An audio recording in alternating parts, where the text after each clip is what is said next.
অর্ণববাবু অনেক জায়গাতেই খবর করছে, অনেকের সাথে যোগাযোগ করছে, অনেককেই ফোন করে বলছে ওনার সাথে কি হয়েছে, কিন্তু উনি সামনে আসতে চাইছেন না। ওনার সেই লেভেলের মানে স্ট্যান্ডার্ড। তো যাই হোক, অর্ণববাবু আমাদেরকেও কমেন্ট করছে, অর্ণববাবু আমাদেরকেও জানাচ্ছে, ফোনে কথা বলছে না।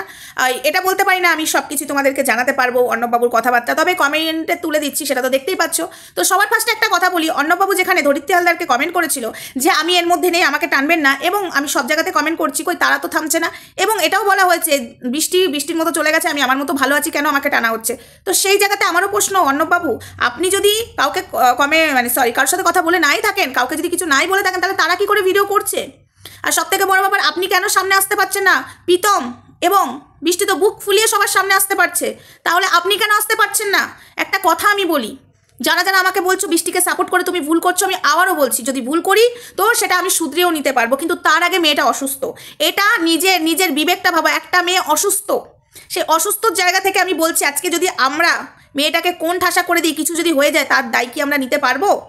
এটা এখন অসুস্থ, তাই আমার মনে হয় মেয়েটাকে নিয়ে কাটাছেড়া না করাটাই বেটার, তাই না? মেয়েটাকে নিয়ে কেন কাটাছেড়া করছো, এটা আমি বলতে চাইছি সবার আগে। আর অর্ণববাবুকে আমি একটাই কথা বলবো, আপনি যদি সৎ মানুষ হয়ে থাকেন তাহলে সামনে আসুন, যাদের সাথে কথা বলছেন তারা ডেসপারেটলি বলছে, প্রমাণ দিতে পারছে না, প্রমাণ দেওয়ার অকাত নেই। হ্যাঁ, আমি প্রমাণ দেব, অকাত নেই, ভিউজ কামাতে বসেছে টাইটেলে লিখে। অর্ণববাবুর সাথে আজ আমার কথা হলো, অর্ণববাবু আমাকে সব ক্লিয়ার করে বললো, বৃষ্টির হাজব্যান্ড আমাকে ক্লিয়ার করে বললো, দেখি ভিউজ কামানো হয়ে গেল, প্রমাণ নেই।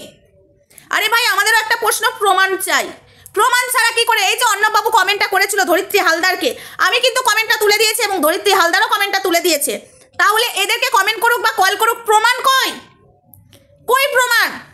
হ্যাঁ, হাই ফ্রেন্ডস, সোমা ওয়ালে তোমাদের অনেক স্বাগত, অনেক ভালোবাসা চলে এসেছে আবার একটা ভিডিও নিয়ে। আমি একটাই কথা বলবো, একটা অসুস্থ মেয়ের পাশে আমি দাঁড়াবো, সেই মেয়েটা খারাপ হোক, সেই মেয়েটা জোচ্চর হোক, চিটিংবাজ হোক, যাই হোক, সেই মেয়েটা অসুস্থ, সবার আগে মানতে হবে। একটা বাচ্চা ছেলে আছে, তার যদি কিছু হয়ে যায়, বাচ্চা ছেলেটার ভবিষ্যৎ অন্ধকার হয়ে যাবে। আজকে তার বাবা মা কিছু বলছে না, তার বাবা মাকে কেন বাজে কথা বলা হচ্ছে? অনেকে বলছে ভিডিও করছে, তাহলে তার বাবা মা আসছে কি করে? তার বাবা মাকে কেন বাজে কথা বলা হচ্ছে? অন্যের বেলায় বাবা মা টানলে খুব ফসকা লেগে যায়, তাহলে বৃষ্টির বাবা মাকে টেনে টেনে কথা কেন বলা হচ্ছে? এটুকু জানতে চাই। বৃষ্টির বাবা মা তো কিছু বলতে আসেনি। আর একটা কথা, যারা বলছে যে তুমি যেসব কথাগুলো বলছে কোনো মাথা ছাতা নেই, অবশ্যই আমার কথার মাথা ছাতা থাকবে না। কেন থাকবে না? আমি একটা অসহায় মেয়ের পাশে দাঁড়িয়েছি, অসুস্থ মেয়ের পাশে দাঁড়িয়েছি। সেই মেয়েটা খারাপ হোক আর দোষী হোক, যাই হোক, মেয়েটা অসুস্থ, তাই আমি দাঁড়িয়েছি বলে আমার কথার মাথা ছাতা থাকবে না। আমি আবারও বললাম, বৃষ্টি প্রীতমের যদি ভুল থাকে অবশ্যই প্রতিবাদ করবা। যারা রেজিস্ট্রি করছো, কি করে রেজিস্ট্রিটা হয়?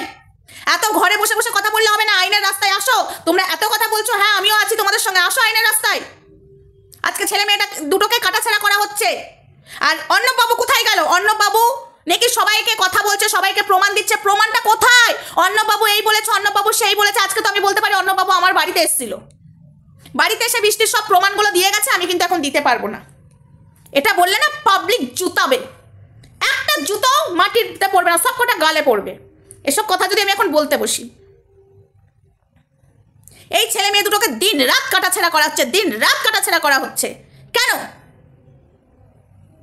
মেয়েটা অসুস্থ, অর্ণববাবুকে নিয়ে বাজে কথা বলেছে, তাহলে অর্ণববাবু কোথায়? অর্ণববাবু আসছে না কেন সামনে? অর্ণববাবু সামনে আসুক, আমরা চাই অর্ণববাবুর মুখ থেকে শুনতে, আমরা চাই প্রমাণ। আমরা মুখের কথাই মানবো না। আমার বেলায় যেমন বলা হচ্ছে মঙ্গলার মুখের কথাই শুনবো না, এতদিন বলে এসছে, এখন যখন প্রমাণ দিচ্ছি এখন সবাই চুপ কেন? আমি তো প্রমাণ দিয়ে কথা বলছি, তাহলে অর্ণববাবুর কথাও আমরা শুনতে চাই। এতদিন অর্ণববাবু কোথায় ছিল? যখন সংসার করছিল প্রীতমের সাথে, যখন ডিভোর্স হয়নি, তাহলে এতদিন কেন একটা ব্যবস্থা নেয়নি? একটা ডিভোর্স না হয়ে একটা ছেলের সাথে রেজিস্ট্রি হয় কি করে, সংসার করে কি করে? অর্ণববাবু তখন কি ঘটে মাথা খোলেনি? এখন এই যে কিছু ক্রিয়েটারের জন্য মাথায় বুদ্ধি খুলেছে। আমি কোনো ক্রিয়েটারকে অপমান করতে চাই না, আমি করছিও না। আমি কথা একটাই, আমি প্রমাণ চাই, আমি প্রমাণ চাই। এত বড় বড় লম্বা চওড়া কথা, এই অর্ণববাবু আজ আমায় কি বললো, তোমাদের সাথে সবটা প্রমাণ তুলে ধরলাম। এই অর্ণববাবু আজকে আমার সাথে কি শেয়ার করলো, তোমাদেরকে আজকে এই প্রমাণটা দিলাম। কোথায় তার ভিডিওতে, তাদের ভিডিওতে প্রমাণ? বৃষ্টির আগের হাজবেন্ড কি বললো, বৃষ্টির আগের হাজবেন্ড এই বললো সেই বললো, প্রমাণ চাই তো। সব থেকে বড় কথা, প্রীতম যেখানে বুক ফুলিয়ে ভিডিও করছে, অর্ণববাবু সামনে আসছে না কেন? তার মানে সে বড় চোর, সে বড় শয়তান, সে বড় ভিলেন, তাই না বন্ধুরা? সে সব থেকে বড় ভিলেন। উনি যদি সৎ মানুষ হয়ে থাকে তাহলে সামনে এসে মোকাবেলা করবে, সামনে এসে প্রতিবাদ করবে, প্রীতম বৃষ্টির মতো। এখন তো কই বৃষ্টির চ্যানেলে তার বাবা মাকে দেখানো হচ্ছে না, সেখানেও কিন্তু কাটাছেড়া হচ্ছে।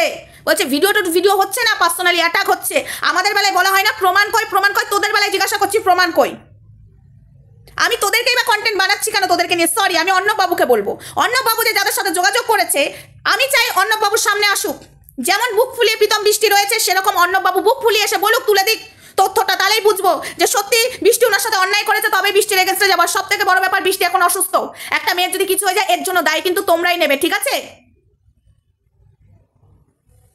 আমি তো চাই প্রীতম একটা স্টেপ নেক, আমি তো চাই, আমি প্রীতমকে হেল্পও করবো এই বিষয়ে, অবশ্যই হেল্প করবো। প্রীতমও দুর্গাপুরে আছে, আমিও দুর্গাপুরেই আছি। দিনের পর দিন একটা মেয়েকে কাটাছাড়া এইভাবে করা যায় না, অসুস্থ মেয়েকে। মায়া লাগছে, যতই খারাপ হোক আমি মানছি। তার স্বামীর সাথে যদি ও ভুল ইয়েও করে থাকে, তাহলে তার স্বামী এতদিন কিছু করেনি কেন? তার স্বামী কি ভেড়া ছিল? তার স্বামী কি হাতে চুরি পরে থাকতো? তার সামনে নোংরামো করেছে, সে চুরি পরে থাকতো, তাহলে তার কোনো ক্ষমতা নাই, মেরুদণ্ডহীন, তাহলে সে কোনোদিন বৃষ্টিকে সুখ দিতে পারেনি কোনো দিক থেকেই। তাই তাহলে বৃষ্টি নোংরামোটা করতে বাধ্য হয়েছে, কোনো মেয়ের শখ জাগে না, এটাই হয় সামনে। তাহলে সে এতদিন কেন কিছু বলেনি? কি বন্ধুরা, আমি কোথাও ভুল বলছি বলো তো? বৃষ্টিকে যেভাবে কাটাছেড়া করছে, এটা কিন্তু ঠিক নয় একটা মেয়েকে কাটাছেড়া করাটা। সে মেয়েটা অসুস্থ, যতই খারাপ হোক, আমি আবারও বলছি। আর অর্ণববাবু আপনি সামনে আসুন, এবার কিন্তু আপনাকে নিয়ে তুলোধনা করবো। কে কি বললো কিন্তু তাদেরকে নিয়ে কোনো ক্রিয়েটারকে নিয়ে কোনো আমি কথা বলতে চাই না। এবার আপনাদেরকে কিন্তু আপনাকে কিন্তু তুলোধনা করবো অর্ণববাবু। আর আপনাকে তো আমি এই টেনে নিয়েই আসবো, এই বান্দি টেনে আনবে। সত্যি কথা বলছি, আপনার সবটা আমি জেনে গেছি, আরও কিছুটা বাকি আছে সবটার মধ্যে, অনেক কিছু। তবে এদের মতো এই প্রমাণ দিলাম বলে প্রমাণ নেই, আপনারটা আমি প্রমাণ দিয়ে কথা বলবো। হ্যাঁ, আমি স্ক্রিনে প্রমাণ দিয়ে দিয়ে কথা বলবো, কিন্তু আগে আপনি সামনে আসুন। আপনি ভীতু তার মানে নাকি? আপনার সত্যটা বেরিয়ে আসবে বলে আপনি হলো মিথ্যাবাদী, তাই জন্য পেছন থেকে খেলছেন। যে সৎ সাহস হবে, যে মানে একদম সত্যিবাদী হবে, সঠিক মানুষ হবে, সে সামনে এসে লড়াই করবে, পেছন থেকে খেলবে না, এটা ভালো মতো আমি জানি। তো যাই হোক বন্ধুরা, ভিডিওটা বলতে এটুকুই। নেক্সট ভিডিওতে দেখা হচ্ছে, তখন সঙ্গে থেকো, ভালো থেকো, সুস্থ থেকো, লাভ ইউ অল।